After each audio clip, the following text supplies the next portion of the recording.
함께 사도신경으로 우리의 신앙을 고백하며 사순절 26번째 새벽 예배를 주님께 올려드리겠습니다. 전능하사 전지를 만드신 하나님 아버지를 내가 믿사오며 그 외아들 우리 주 예수 그리스도를 믿사오니 이는 성령으로 잉태하사 동정녀 마리아에게 나시고 본디오 빌라도에게 고난을 받으사 십자가에 못 박혀 죽으시고 장사한 지 사흘 만에 죽은 자 가운데서 다시 살아나시며 하늘에 오르사 전능하신 하나님 우편에 앉아 계시다가 저리로서 산자와 죽은 자를 심판하러 오시리라. 성령을 믿사오며 거룩한 공예와 성도가 서로 교통하는 것과 죄를 사하여 주시는 것과 몸이 다시 사는 것과 영원히 사는 것을 믿사옵나이다. 아멘. 함께 찬송가 366장 같이 찬양하겠습니다.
오늘 우리가 함께 나눌 말씀은 두 군데입니다. 요한복음 14장 26절 먼저 읽겠습니다.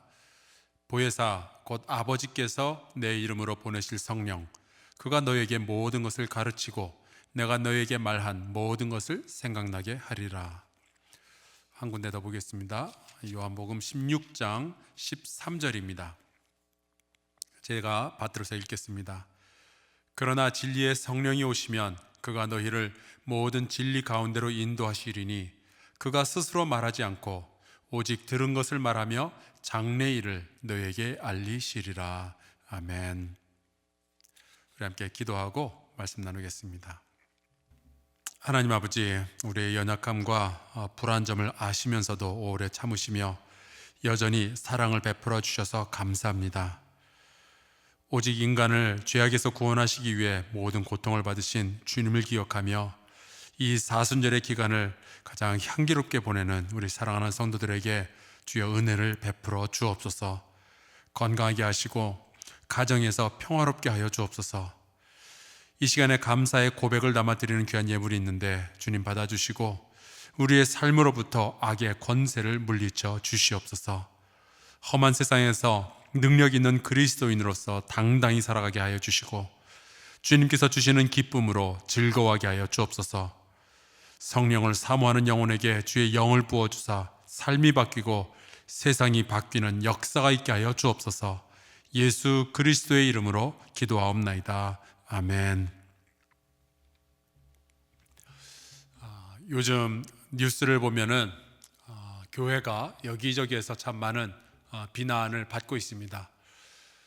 생각하면 할수록 굉장히 좀 불공평하다라는 생각을 할 수밖에 없습니다. 바이러스가 전국에 퍼진 것에 대한 누구에게 화는 내야 되겠고, 가만히 보니까 복수를 안 한다는 기독교가 만만해 보였나 봐요. 그래서 씁쓸하지만 기독교에게 비난의 화살을 돌리고 있고, 매스컴도 정부도 국민도 다 그런 일들을 아주 쉽게 하고 있습니다. 지금은 세상이 교회를 비난해도 시간이 흐르면 결국 진리는 다 드러나게 될 줄로 믿습니다.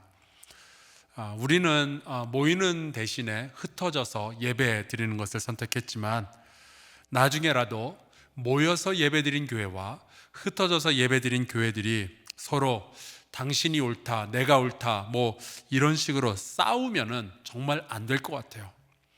세상도 우리를 비난하는데 우리끼리 서로 분리되고 비난하고 그러면 안 되겠습니다. 우리는 그저 서로의 결정을 축복하고 다시 손 붙잡고 함께 걸어가야죠.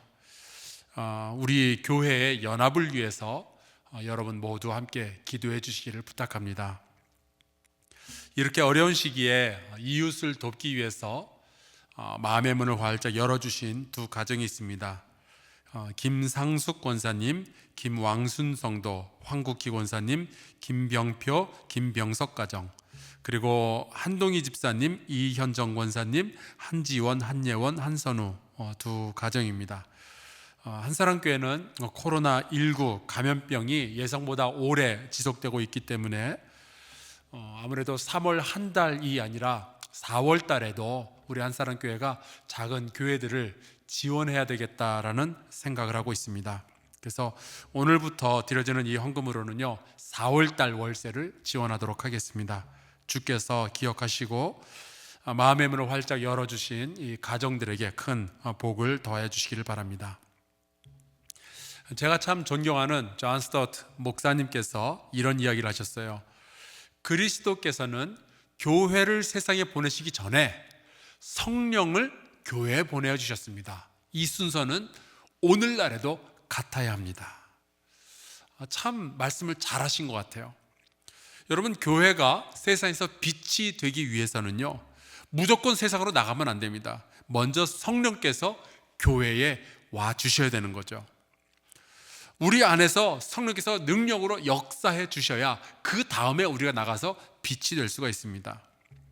그래야 우리가 우리 자신에게 또는 우리 이웃에게 그리고 하나님 나라를 위해서 유익이 될 수가 있는 거죠. 우리가 전도하는 교회가 되기 위해서는요 성령의 능력이 먼저 우리에게 역사해 주셔야 됩니다. 누군가가 예수를 믿게 되려면 성령께서 신령한 은혜를 그 사람에게 또 부어 주셔야 되는 거죠. 여러분, 교회가 우리가 세상으로 나가기 전에 성령께서 우리 안으로 들어오셔서 우리가 성령을 체험하는 모든 성도들 될 수 있기를 주의 이름으로 축복합니다. 오늘은 성령의 능력과 진리의 관계에 대해서 여러분과 함께 말씀을 나누려고 합니다. 요한복음 14장에 보면은 예수께서 성령님을 소개하는 이야기가 나오는데 크게 두 가지가 있어요. 첫 번째로 내가 아버지께 구하겠으니 그가 또 다른 보혜사를 너에게 주사 영원토록 너희와 함께 있게 하시겠다.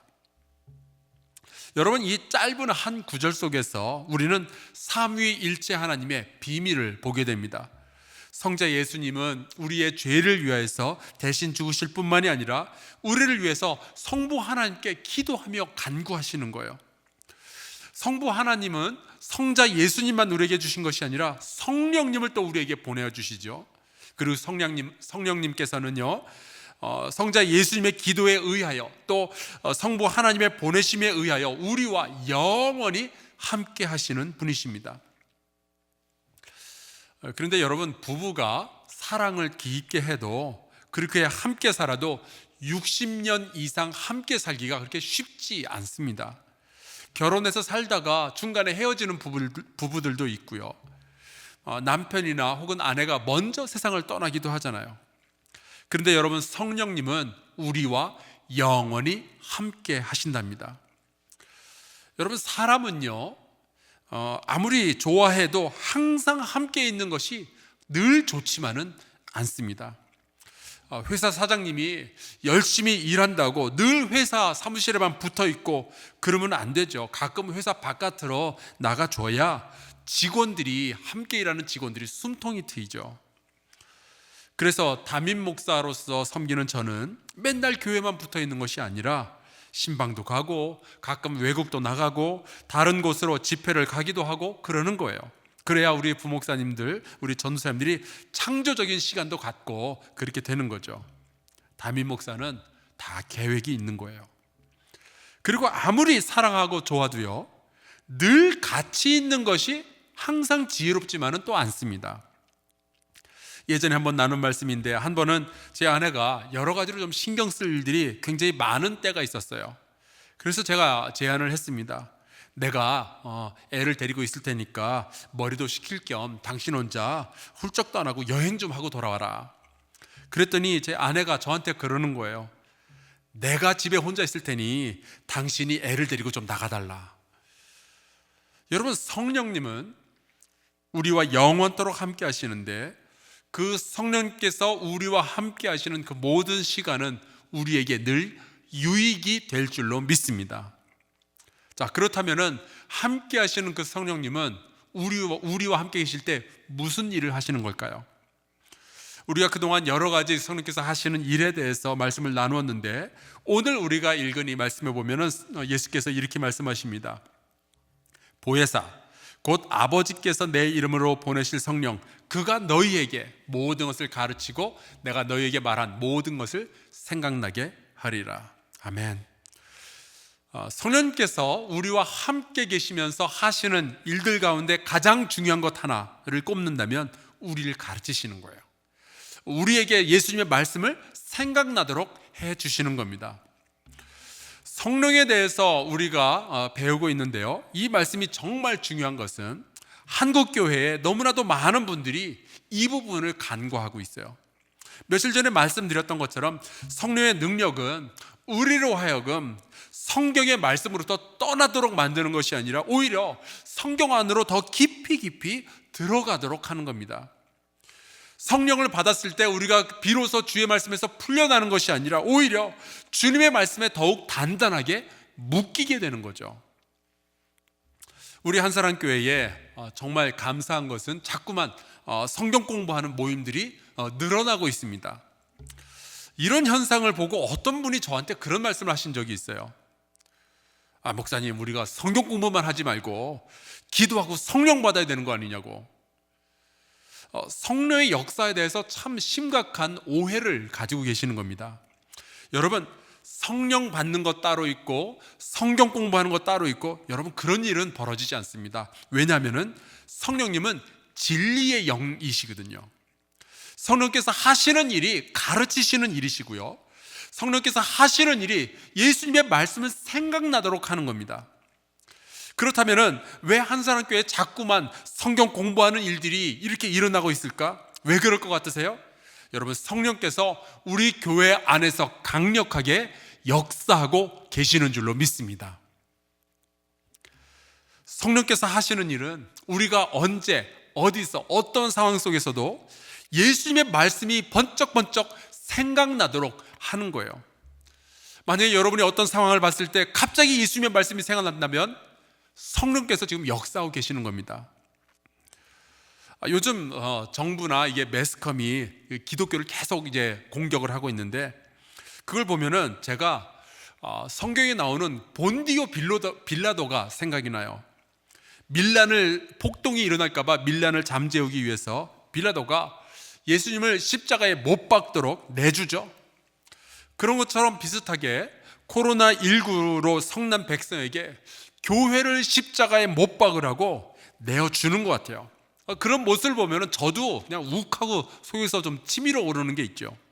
근데 그때 생각나는 성경 구절이 있습니다. 나는 너에게 이르노니 너희 원수를 사랑하며 너희를 박해하는 자를 위하여 기도하라. 제가 뭐 정부나 매스컴을 원수라고까지 부를 생각은 없지만 분명히 박해하고 있는 것은 맞는 것 같습니다. 그렇다면 우리는 무엇을 해야 될까? 우리 성도 여러분, 그들을 위해서 기도할 수 있으면 좋겠어요. 그들은 자기의 죄가 무엇인지 모르고 그러고 있는 겁니다. 더 사랑하고 깊이 이해하고 그들을 진리로 잘 인도해 주면 좋겠어요. 삶의 중요한 순간순간마다 예수님의 말씀이 생각난다면요, 성령께서 지금 우리를 인도하고 계시는 거예요. 그런데 여러분, 예수님의 말씀은 진리잖아요. 그래서 저는 이렇게 말하고 싶습니다. 성령의 능력은 우리에게 진리를 생각나도록 하신다. 그래서 요한복음 16장으로 넘어가서 보면은 이렇게 되어 있으면 성령의 능력에 대해서 이렇게 말씀하시는데, 그러나 진리의 성령이 오시면 그가 너희를 모든 진리 가운데로 인도하시리니 그가 스스로 말하지 않고 오직 들은 것을 말하며 장래일을 너희에게 알리시리라. 그가 내 영광을 나타내리니 내 것을 가지고 너에게 알리시겠음이라. 무릇 아버지께 있는 것은 다 내 것이라. 그러므로 내가 말하기를 그가 내 것을 가지고 너희에게 알리시리라 하였노라. 아멘. 이 세상을 살다 보면요, 비진리, 진리가 아닌 것이 진리인 척 하는 것들이 얼마나 많이 있는지 모릅니다. 짝퉁 진리들이 있어요. 진짜 같아 보이지만 전혀 진짜가 아니라 가짜인 것들이 있죠. 이번에 이제 신천지가 이렇게 수면 위로 올라와서 많은 사람들이 알게 되었습니다. 그들이 얼마나 가짜인지 우리가 깨닫게 되었죠. 기독교의 탈을 쓰고 있지만 사입이에요. 교회인 것 같지만 교회가 아니었어요. 교인인 것 같지만 교인이 아닌 사람들이 이 기존 교회에도 많이 숨어 있었던 거죠. 또 최근에 배운 그 단어들 가운데 인포데믹이라는 새로운 용어가 있었습니다. 이게 이제 사람들 사이에 감염병이 막 번져가는 것처럼 잘못된 정보가 사람들의 입과 입을 타면서 계속 번져가는 그 현상을 말하는 거예요. 인포데믹, 잘못된 정보에 감염이 된다라는 뜻이죠. 유튜브에 아마 그런 것들이 굉장히 많이 있을 겁니다. 여러분 조심하셨으면 좋겠고요. 이번 코로나19에는 뭐 마늘이 지켜다 부터 시작해서 카레를 먹으면 병에 안 걸린다, 소금물을 뿌리면 된다, 그저께는 누가 화장실 소독하는 약품을 먹으면 된다고 어디서 듣고서는 정말로 그걸 먹고 죽었더라고요. 여러분, 우리는 가짜 정보들이 비진리가 진짜처럼 진리 행세를 하는 그런 세상에서 살아가고 있습니다. 여러분, 그래서 제가 깨닫는 것이 있어요. 과학이 발전할수록 성령께서 하실 일들이 줄어드는 것이 아니라 오히려 더 많아진다는 겁니다. 과학의 이름으로, 논리의 이름으로, 경제의 이름으로 너무나도 많은 비진리들이 우리의 삶 속에서 진짜 행세를 하고 있는 거예요. 요즘이야말로 인류 역사상 가장 성령의 능력이 필요한 시대가 되었다는 것이 저의 목회적 판단입니다. 왜요? 오직 성령만이 우리를 진리로 인도하실 수 있기 때문에요. 진리 가운데로 인도하신다는 것이 바로 그런 뜻입니다. 우리를 미혹하고 있는 모든 비진리들의 정체를 밝혀내고 우리에게 진리를 가르쳐 주실 분은 오직 성령님밖에 없는 거예요. 자, 그렇다면은 이 성령님께서 우리를 진리 가운데로 인도하실 때에 그것이 진리라는 것을 우리가 어떻게 깨달을 수가 있는가? 예수님께서 진리와 비진리를 구별하는 아주 중요한 말씀을 하나 주시는데 이렇게 돼 있어요. 그가 내 영광을 나타내리니 내 것을 가지고 너희에게 알리시겠습니다. 여러분, 성령께서 우리를 진리 가운데로 인도하시면 나타나는 현상이 있는데 그건 이겁니다. 주님의 영광이 나타나는 거예요. 왜 진리의 영이 우리를 진리 가운데로 인도하시면 주님의 영광이 드러나게 될까요? 그것은 성령께서 인도하시는 모든 길이 예수께서 하신 모든 말씀과 일치하고 있기 때문에 그렇습니다. 그가 내 영광을 나타내니 내리니 내 것을 가지고 너희에게 알리시겠습니다. 성령님은 독립적으로 혼자 알아서 움직이시는 것이 아니라 성자 예수님과 함께 일하고 계시는 거예요. 그리고 성자 예수님도 혼자 일하시는 것이 아니라 아버지께서 지금까지 일하시니 나도 일한다 하시고, 무릇 아버지께 있는 것은 다 내 것이라 말씀하시는 거예요. 그러니까 성부, 성자, 성령 삼위일체 하나님께서는 정말로 하나로 팀이 되어서 움직이고 계시는 거죠. 우리가 지난달에 흩어지는 예배를 드리자라는 그 결정을 할 때도요, 우리에게 떠올랐던 말씀이 있었습니다. 너희는 세상의 빛이 되어서 세상 사람들이 하나님 아버지께 영광을 돌리게 해야 된다. 그 말씀이 우리에게 주어진 거예요. 그 말씀이 생각나니까 우리가 어떤 식으로 예배를 드려야 될지가 결정이 되는 거죠. 결국 그러한 과정을 통해서 제가 깨달은 것이 있습니다. 여러분, 우리가 말씀을 붙드는 것이 아니라 말씀이 우리를 붙들어 주시는 거예요. 진리 가운데로 걸어갈 수 있도록. 여러분, 성령께서 저와 우리 한사랑교회 성도들을 인도하여 주신 줄로 믿습니다. 아마 요즘 힘든 결정을 내려야 할 분들이 우리 성도들 가운데 많이 계실 겁니다. 결혼을 할지 말지, 아직 이 직장을 다닐지 말지, 이 사업을 접을지 말지, 어떤 사람 생각나는데 한판 싸울지 말지, 내가 지금 이 상황에서 이사를 해야 될지 말아야 될지. 여러분, 우리가 어떤 길로 가야 될지 몰라서 굉장히 고민이 많을 줄 아는데, 여러분, 성령님께 간구하시길 바랍니다. 성령님, 내가 진리 가운데로 걸어갈 수 있도록 저를 보호하여 주시옵소서. 예수님의 말씀이 내 결정의 순간마다 생각나게 하여 주옵소서. 내가 비진리에 미혹되는 것이 아니라 성령께서 나에게 가르쳐 주시는 진리를 선택하게 하시고, 그리함으로 주님의 영광을 드러내는 우리의 삶이 되게 도와주옵소서. 그렇게 기도하는 저와 여러분 될 수 있기를 주 이름으로 축복합니다. 우리 같이 주기도문으로 예배를 마치고요, 이어서 공동의 기도의 제목 가지고 함께 기도하도록 하겠습니다.